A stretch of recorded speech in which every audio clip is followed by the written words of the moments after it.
Ah, les icebergs. Véritables montagnes de glace surplombant la surface de nos mers, ils font partie intégrante de tous les paysages de nos océans polaires. Se retrouvant sous différentes formes en donnant naissance à de somptueuses œuvres d'art, ils sont aussi généralement liés à l'idée de naufrage et de mort provoqués par leur collision avec de nombreux navires. Mais au milieu de toute cette violence, peut-on vraiment considérer ces montagnes de glace comme uniquement un danger nuisant à la navigation et conduisant à la destruction ? Aujourd'hui, à travers ce Océan, nous allons donc voir point par point que sous leurs traits de meurtriers sanguinaires se cache peut-être un tout autre visage.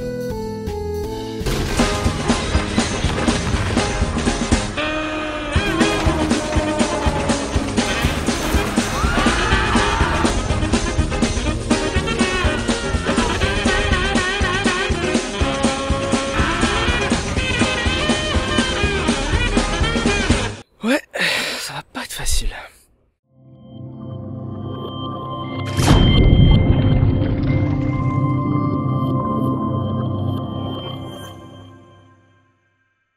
Cette histoire, on la connaît tous. Un bateau, de la glace, un impact, Leonardo DiCaprio, le périple du Titanic fait partie de ces grands récits que nous connaissons malgré nous et qui jouissent d'une certaine forme de popularité. Mais s'il y a bien une chose que toi derrière ton écran tu ne t'es jamais vraiment demandé, c'est la suite. Concrètement, qu'est-ce qui s'est passé après ? Parce que là, on parle quand même d'un des plus gros chantiers du XXe siècle, ayant mobilisé des milliers d'hommes pour aboutir à un monstre d'acier de presque 300 mètres pour 45 000 tonnes, qui finira sa première traversée au fond de l'Atlantique, perdant au passage une partie de ses passagers. C'est sûr que pour le coup, les investisseurs ont dû avoir les boules. Mais cet événement va surtout marquer le début de l'intérêt et d'une forme de crainte pour les icebergs, perçus comme la plus grande des menaces des océans, étant même venu à bout du bateau le plus performant de son époque. Petite anecdote morbide, il faut savoir que les premiers échos de ce naufrage étaient complètement erronés. On n'annonçait aucun mort et seulement quelques dégâts minimes. Cela étant dû à la transmission de l'information de bateau en bateau, formant un gigantesque téléphone arabe, transformant complètement la réalité de la situation. La naissance de BFM TV. En bref, au lendemain de cet accident, beaucoup de questions concernant la sécurité en mer furent posées, et n'eurent pas forcément beaucoup de réponses, et donc il fallut trouver rapidement de nouvelles solutions. On décida alors en 1914 de créer l'IPP, ou International Ice Patrol, organisme ayant pour but de surveiller et de signaler la présence des icebergs dans tout l'Atlantique Nord. Parce que là, plus question de reproduire le même fiasco qu'avec le Titanic, et pour le coup, ils ont été plutôt créatifs. On décida de mettre en place des émetteurs radio par avion, d'utiliser de la peinture rouge pour signaler la glace, et même d'effectuer des bombardements. En gros, à cette époque, tout a été fait pour rendre les icebergs visibles ou essayer de les détruire. Je dis essayer parce qu'en y réfléchissant un peu, balancer une bombe sur un gros morceau de glace, bah ça en fait juste des plus petits, plus difficiles à voir, et donc plus dangereux. Et c'est donc sans surprise que la plupart de ces solutions n'eurent pas un grand impact, certains bateaux continuant de temps à autre à rencontrer la mauvaise glace au mauvais endroit. Dans les décennies qui suivirent, l'intérêt des scientifiques de l'époque pour ces îlots meurtriers est alors grandissant. On se questionne, on observe, on analyse, et on en vient à se demander si finalement il n'aurait pas d'autre impact sur l'environnement qu'avec les hommes. S'ils pouvaient détruire un navire, alors pourquoi pas l'habitat d'un animal? Et cette question, elle avait été déjà posée un siècle plus tôt par Charles Darwin en personne. Comme quoi le mec était vraiment partout. Lors de différents voyages près de l'Arctique, Darwin observa longtemps les effets de la glace sur l'environnement, notamment les déplacements des glaciers et leur impact géologique. Mais on considère aussi qu'il est à l'origine de l'hypothèse de l'ice coring. Le fameux proverbe « ce n'est que la partie immergée de l'iceberg ». Vous connaissez?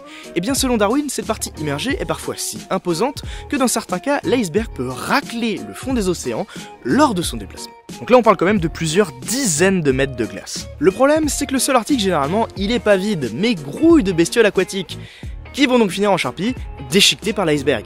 Alors même si sur le papier ça paraît horrible, il faut comprendre que ce processus permet aussi de nourrir de nombreux autres animaux charognards, pour lesquels iceberg rime avec festin.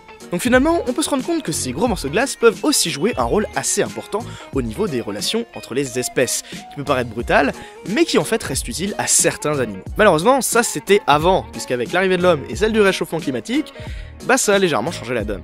Là où un peu de violence servait l'intérêt général, dorénavant on se retrouve avec beaucoup plus d'icebergs, ce qui, à défaut de nourrir certains animaux, devient une réelle menace pour la biodiversité, les quantités d'organismes écrasés étant toujours en nombre croissant. En bref, trop d'icebergs, ça peut devenir problématique, jusqu'à une échelle que vous n'imaginez sûrement pas.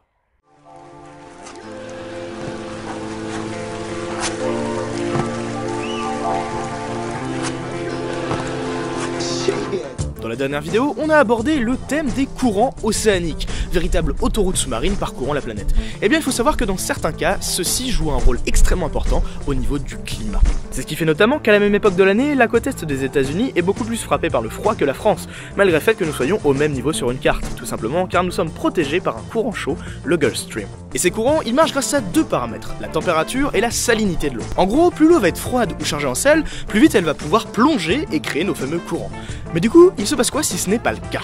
Parce que qui dit plus d'iceberg dit plus de fonte, et donc beaucoup plus d'eau douce libérée au niveau des pôles, précisément là où nos courants plongent. Du coup, depuis quelques années, on se retrouve avec une eau salée de plus en plus diluée qui au fil du temps semble provoquer un ralentissement global de ces courants marins. Et on va pas se le cacher, c'est pas forcément bon pour nous et pour l'environnement, puisque si cela continue de façon exponentielle, cela pourra occasionner pas mal de changements au niveau du climat, dont on n'a pas vraiment besoin. Alors oui, ils tuent, détruisent nos navires et pourraient même changer l'intensité de vos saisons, mais récemment des scientifiques ont avancé une nouvelle hypothèse selon laquelle les icebergs seraient en fait de silencieux bienfaiteurs. On en a aussi parlé dans la dernière vidéo, l'un des acteurs les plus importants de notre planète, c'est le phytoplancton. Formé d'une multitude de micro-organismes, il est responsable d'importants échanges gazeux au sein de notre atmosphère, comme avec l'oxygène, mais aussi le CO2. Et pour ce qui est du gaz carbonique, il en fixe un paquet, ce qui explique notamment le caractère des océans à être de véritables pompes à carbone, absorbant environ un quart de tout le CO2 que nous rejetons, ce qui est quand même colossal. En 2016, c'est l'université de Sheffield en Grande-Bretagne qui mena une étude qui consistait à étudier par image satellite divers clichés de ces montagnes de glace situées au niveau de l'Antarctique. Pour le coup, là on parle d'icebergs de plusieurs kilomètres. Le deal, c'était d'utiliser la capacité du phytoplancton à être visible depuis l'espace pour vérifier si la fonte d'un iceberg n'avait pas une influence dans l'apparition de celui-ci. En gros, voir si la glace n'avait pas un impact sur ces micro-organismes. C'est alors à l'aide de 175 satellites que cette équipe découvrit que la dérive de plusieurs icebergs s'accompagnait très souvent d'une explosion de vie du phytoplancton, présent alors dans des quantités colossales. Et cette apparition, elle s'explique en fait assez facilement, puisque tout à l'heure, on a vu que cette glace pouvait racler la surface des continents, ainsi que celle des fonds marins, et de ce fait, elle peut donc se charger en nutriments ou en minéraux.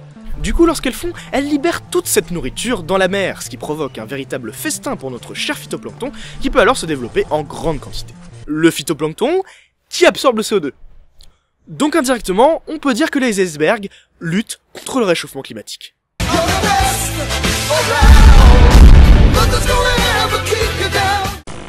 Ce qu'il faut surtout réaliser, c'est que ces conséquences découlent d'une seule et unique chose, la fonte de ces glaces. Et quand même si parfois cela permet de nettoyer notre air en CO2, elles sont toujours en train de disparaître à l'heure actuelle.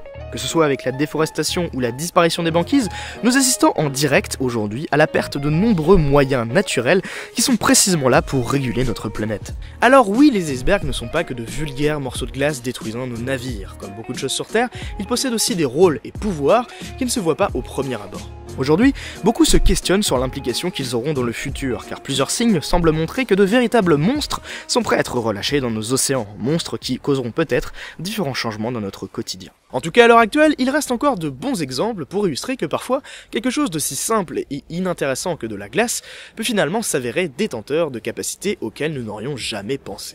Donc la prochaine fois que vous observerez un phénomène anodin ou un paysage, dites-vous bien que parfois les apparences sont sacrément trompeuses.